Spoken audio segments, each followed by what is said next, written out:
pur bella ca su Signore nos ammutium.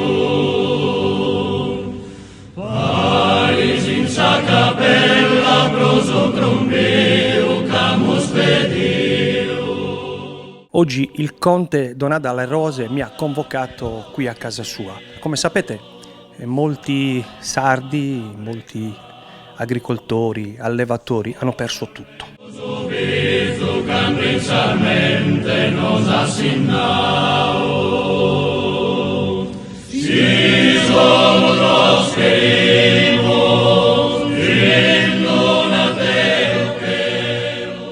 Vuole dire due cose.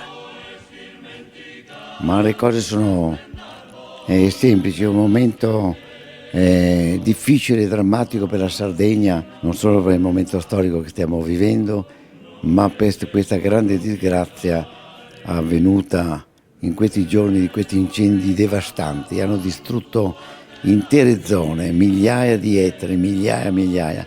Quindi c'è tanta gente che non sa forse come vivere, che ha perso tutto il bestiame, che ha perso il proprio lavoro. Quindi cerchiamo in ogni maniera, invito i politici, la regione, invito i comuni a aiutare questa gente e invito tutti gli amici turisti per aiutare quest'isola meravigliosa che deve vivere bene, deve vivere non dei 2 mesi estivi, ma vivere della sua natura, delle sue grandi qualità, proprio anche nel mondo del vino, dei formaggi, di questo lavoro che questa terra sta dando al mondo. Non come qualche VIP che si dimentica e si ricorda soltanto dei sardi solo d'estate, ma lei vive quasi tutto l'anno qua e gli porto i saluti dei pastori sardi. Grazie per quello che farà e che faranno gli altri. Grazie. Grazie a lei. Grazie perché mi sento sardo. Ne vado orgoglioso e fiero di essere suo amico.